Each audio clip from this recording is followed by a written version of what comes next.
Yo, what is up? This is Joe. This is the One Man Weave.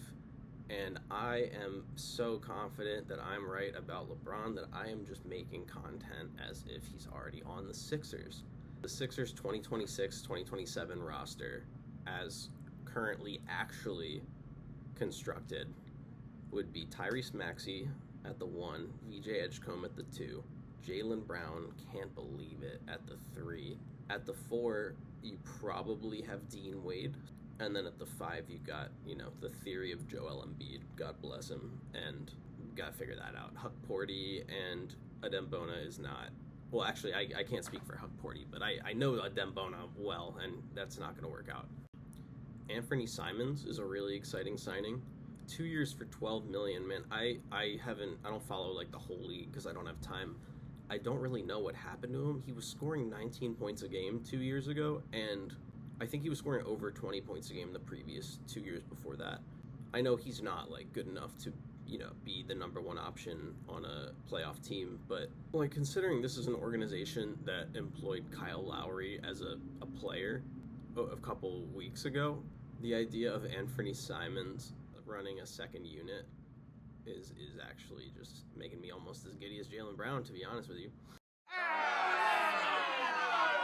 I was like really excited that I got that whole clip out in one take, so I dashed for the stop button, but I didn't give myself enough time to cut it off without like cutting it off, so I had to leave it in. That's show business, baby. And then among like useful existing Sixers who will be back for sure, you have Dominic Barlow, whose contract was upgraded. I like Dom a lot. I was really excited that he started most of this season. I do understand his limitations with shooting. He's got to just like make a new jump shot. I'm sure that's as easy as it sounds. And he seems like he knows where he's supposed to be.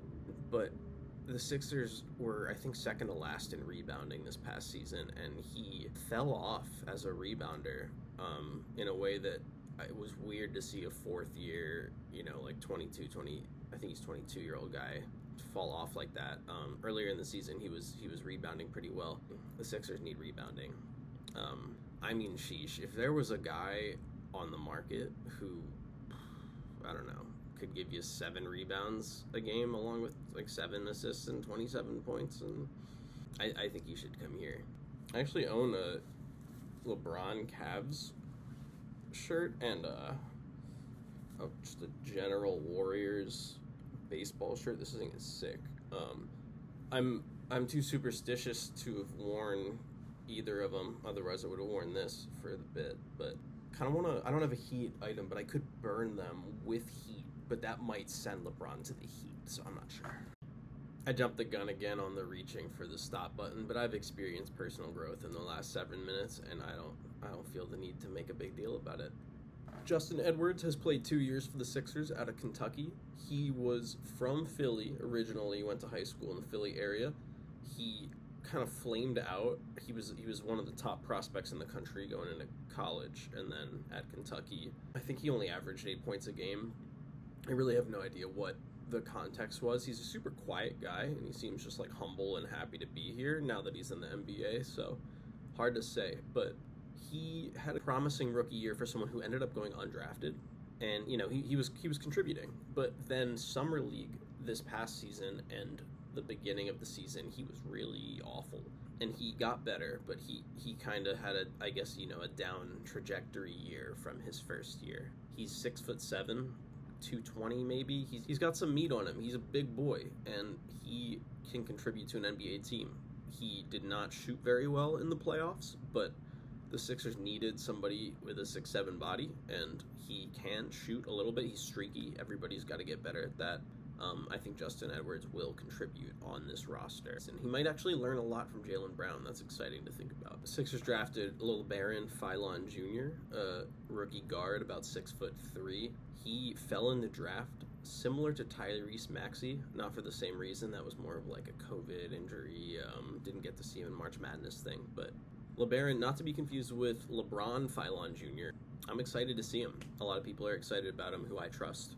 I haven't even thought about him with Jaylen Brown. I know Tyrese Maxey's excited to teach. VJ will be excited to teach once he knows enough to teach. LeBaron's got to kind of muscle up a little bit, but he's got an inch on Tyrese, I think, and he's young, so he's got plenty of time. That could be a nasty guard rotation.